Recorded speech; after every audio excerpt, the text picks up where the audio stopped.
வணக்கம். இது வாழும் வரலாறு. பிரபல திரைப்பட நடிகரும் தேமுதிக தலைவருமான நடிகர் விஜயகாந்த் அவர்கள் உடல்நலக்குறைவு காரணமாக இன்று மரணமடைந்தார்.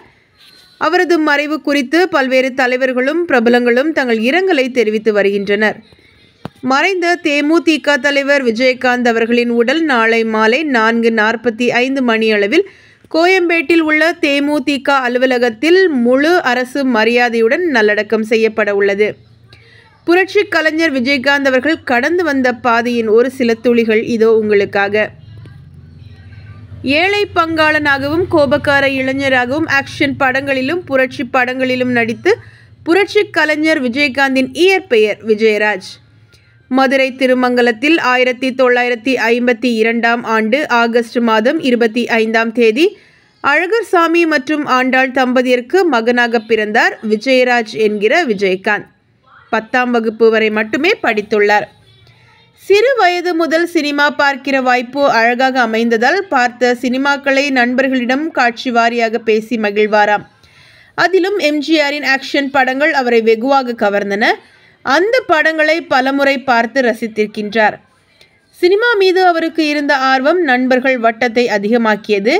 நண்பர்களோடு சேர்ந்து சினிமாவுக்கு செல்வதை வழக்கமாக வைத்திருந்தார். மகன் படிக்கவில்லை என்றதும் கீரைத்துறையில் இருக்கும் தங்களின் அரிசி ஆலையை விஜயகாந்தை கவனித்துக் கொள்ள வைத்தார் அவரது தந்தை. நண்பர்கள் கூடி பேசும் கட்டிடத்திற்கு மேலே சோனாஸ் பிலிம்ஸ் நிறுவனம் இருந்தது. மதுரை மாவட்டத்தில் திரைப்படங்களை வெளியிடும் நிறுவனம் அது.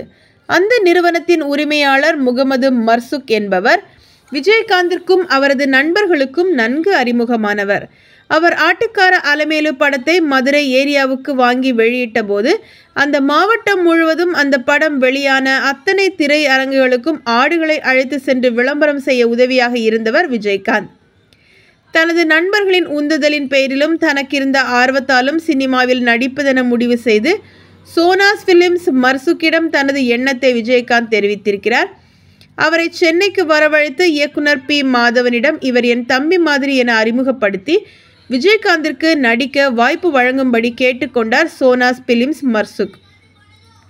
அப்போது இயக்குனர் பி. மாதவன் என் கேள்விக்கு என்ன பதில் என்கிற திரைப்படத்தை இயக்கும் வேலையில் இருந்தார். அந்த படத்தை மதுரை ஏரியாவிற்கு சோனாஸ் பிலிம்ஸ் மர்சுக் வாங்கியிருந்தார். ரஜினியை போன்று முடிவெட்டும் ஸ்டைலுமாக இருந்த விஜயகாந்தை பார்த்ததும் இயக்குனர் பி. மாதவனுக்கு பிடித்து விட்டதாம். அந்த படத்தில் ரஜினிக்கு தம்பியாக நடிக்க வைத்து விடலாம் என்று தெரிவித்தாராம். அதன் பிறகு சாலிகிராமத்தில் இருந்த சோனாஸ் பிலிம்ஸ் அலுவலகத்தில் தங்கியவாறு பல கம்பெனிகளுக்கு வாய்ப்பு தேடி விஜயகாந்த் அலைந்துள்ளார். சுதாகர், ராதிகா நடிப்பில் இனிக்கும் இளமை படத்தை தொடங்கினார் இயக்குனர் M.A. காஜா. அவர் தனது நெருங்கிய நண்பர் என்பதால் அவரிடம் விஜயகாந்திற்கு சிபாரிசு செய்து அவருக்கு ஒரு நல்ல வாய்ப்பு வழங்கும்படி கேட்டுக்கொண்டார் சோனாஸ் பிலிம்ஸ் மர்சுக். விஜயகாந்தை நேரில் வரவழைத்து பார்த்த M.A. காஜா தனது இனிக்கும் இளமை படத்தின் வில்லனாக நடிக்கும் வாய்ப்பை விஜயகாந்துக்கு வழங்கினார். பல்வேறு அவமானங்கள், புறக்கணிப்புகளுக்கு மத்தியில் 1979ஆம் ஆண்டு M.A. காஜாவின் இயக்கத்தில் வெளியான இனிக்கும் இளமை படத்தில் நடித்து தன் திரைப்பயணத்தை தொடங்கிய விஜயகாந்த் அதன் பிறகு அன்னக்கிளி, R. செல்வராஜின் அகல்விளக்கு படத்தின் கதாநாயகனாக அறிமுகமானாலும் அவருக்கு முதல் வெற்றிகரமான படம் என்றால் அது S.A. சந்திரசேகர் இயக்கிய சட்டம் ஒரு இருட்டறை படம்தான். சட்டம் ஒரு இருட்டறை படத்திற்கு முதலில் பிரபுவிடம் கதை சொன்ன இயக்குனர் S.A. சந்திரசேகர் இது ஆக்ஷன் கதையாக இருக்கே என்று பிரபு தயங்கியதும் பிறகு நிறைய புதுமுகங்களை அழைத்து பார்த்தார்கள். யாரும் தேரவில்லை. ஒரு நாள் உதவி இயக்குநர்களிடம் வாகினி ஸ்டுடியோ வாசலில் நின்று பேசி கொண்டிருந்த போது அந்த வழியாக மோட்டார் சைக்கிளில் சென்ற விஜயகாந்தின் நெருப்பு கண்கள் S.A. சந்திரசேகருக்கு பிடித்துவிட்டது. உடனே அவரை பிடிக்க சொல்லி உதவியாளரை விரட்டி இருக்கிறார். அவர்கள் விஜயகாந்தை அழைத்து வந்தார்கள்.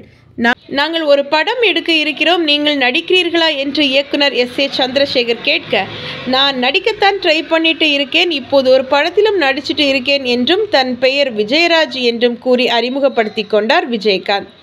அப்போது விஜயகாந்துக்கு விஜயராஜ் என்ற பெயர். அதன் பிறகு தொடங்கியதுதான் சட்டம் ஒரு இருட்டறை படம். தமிழில் மிகப்பெரிய வெற்றி படமாக அமைந்த அந்த படத்தை தெலுங்கு மொழியிலும் சிரஞ்சீவி நடிக்க S.A. சந்திரசேகர் இயக்கினார். அந்த படம் இந்திக்கும் சென்று அமிதாப் பச்சன் நடிப்பில் உருவாகி மிகப்பெரிய வெற்றியை பெற்றது. இந்த படத்தை தொடர்ந்து சிவப்பு மல்லி, நெஞ்சத்திலே துணிவிருந்தால், சாதிக்கொரு நீதி, பட்டணத்து ராஜாக்கள், சாட்சி, நீதியின் மறுபக்கம், வசந்தராகம் என தொடர்ந்து வெற்றி படங்களை கொடுத்து தமிழ் சினிமாவில் முன்னணி கதாநாயகனாக வலம் வந்தார் விஜயராஜ் என்கிற விஜயகாந்த். வைதேகி காத்திருந்தாள், அம்மன் கோவில் கிழக்காலே, நினைவே ஒரு சங்கீதம், ஊமை விழிகள், கூலிக்காரன், உழவன் மகன், நிற்கத்திக்கள்ளன், பூந்தோட்ட காவல்காரன், செந்தூரப்பூவே, புலன் விசாரணை, சின்ன கவுண்டர், வானத்து போலை, ரமணா, சொக்கத்தங்கம் என எண்ணற்ற படங்கள் விஜயகாந்தின் வெற்றி மகுடத்தை அலங்கரித்துள்ளன. பல நடிகர்களுக்கு 100வது படம் வெற்றி பெற்றதில்லை. ஆனால் விஜயகாந்தின் 100வது படமான கேப்டன் பிரபாகரன் 100 நாள் கடந்தும் வெற்றிகரமாக ஓடி வசூலில் பெரும் சாதனை படைத்தது. கேப்டன் பிரபாகரன் மாபெரும் வெற்றி பெற்றதை அடுத்து அன்று முதல் விஜயகாந்த் கேப்டன் என பலரால் அழைக்கப்பட்டார். 153க்கும் மேற்பட்ட படங்களில் நடித்துள்ள விஜயகாந்த் 1984 மட்டும் ஒரே ஆண்டில் 18 படங்களில் நடித்து சினிமா துறையில் வரலாற்று சாதனை புரிந்தார். தமிழக அரசின் சிறந்த நடிகருக்கான விருது செந்தூரப்பூவே படத்திற்காக பெற்ற விஜயகாந்த் தமிழக அரசின் எம்ஜிஆர் விருது, கலைமாமணி விருது உட்பட பல விருதுகளையும் வாங்கியிருக்கிறார். 1999ஆம் ஆண்டு நடிகர் சங்க தலைவராக தேர்ந்தெடுக்கப்பட்டார் விஜயகாந்த். பல ஆண்டுகளாக அடைக்க முடியாமல் இருந்த நடிகர் சங்க கடனை சிங்கப்பூர், மலேசியா என தமிழர்கள் அதிகம் வாழும் வெளிநாடுகளில் நட்சத்திர கலை விழாக்களை நடத்தி வட்டியும் முதலுமாக அடைத்தார். மேலும் நலிவடைந்த கலைஞர்களுக்கு உதவி செய்வதற்காக ஓய்வூதிய திட்டத்தை அறிமுகம் செய்து பெரும் தொகையும் வங்கியில் டெபாசிட் செய்தார். 2002ஆம் ஆண்டு காவிரி நதிநீர் பிரச்சனை உச்சத்தில் இருந்தபோது அனைத்து நடிகர்களையும் ஒன்றிணைத்து நீர் தராத கர்நாடகாவிற்கு மின்சாரம் இல்லை என்கிற முழக்கத்துடன் மாபெரும் போராட்டத்தை இயக்குனர் அமைப்புடன் சேர்ந்து நெய்வேலியில் நடத்தினார். 1990ஆம் ஆண்டில் பிரேமலதா அவர்களை திருமணம் செய்து கொண்டார். இவர்களுக்கு விஜய பிரபாகரன், சண்முக பாண்டியன் என 2 மகன்கள் உள்ளனர். இதனைத் தொடர்ந்த அவரது அரசியல் வாழ்க்கையும் மக்கள் பலரும் அறிந்ததே. தேமுதிக தலைவரான விஜயகாந்த் உடல்நலக்குறைவு காரணமாக இன்று உயிரிழந்தார். மியாட் மருத்துவமனையில் நேற்று முன்தினம் தீவிர சிகிச்சை பிரிவில் அனுமதிக்கப்பட்ட விஜயகாந்த் இன்று சிகிச்சை பலனின்றி உயிரிழந்தார். அவருக்கு கொரோனா தொற்று உறுதி செய்யப்பட்டிருந்ததாக நேற்று உறுதி செய்யப்பட்டது. விஜயகாந்த் மியாட் மருத்துவமனையில் தீவிர சிகிச்சை பிரிவில் அனுமதிக்கப்பட்டிருந்த நிலையில் சிகிச்சை பலனின்றி உயிரிழந்தார். இதனையடுத்து அவரது உடல் ஆம்புலன்ஸ் மூலம் வீட்டிற்கு கொண்டு செல்லப்பட்டது. அவரது வீட்டில் போலீசார் குவிக்கப்பட்டுள்ளனர். அவரது மறைவு செய்தியை கேட்டு ரசிகர்களும் கட்சி தொண்டர்களும் அவரது வீட்டில் குவிந்துள்ளனர்.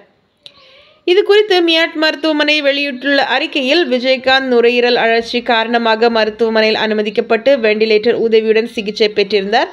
மருத்துவ பணியாளர்களின் கடின முயற்சி இருந்த போதிலும் அவர் இன்று காலை 28 டிசம்பர் 2023 காலமானார் என தெரிவிக்கப்பட்டுள்ளது. ஒரு மாபெரும் சரித்திரத்தின் சரித்திர பக்கங்கள் முழுமையாக எழுதப்படாமல் முற்றும் முடிக்கப்பட்டுள்ளது.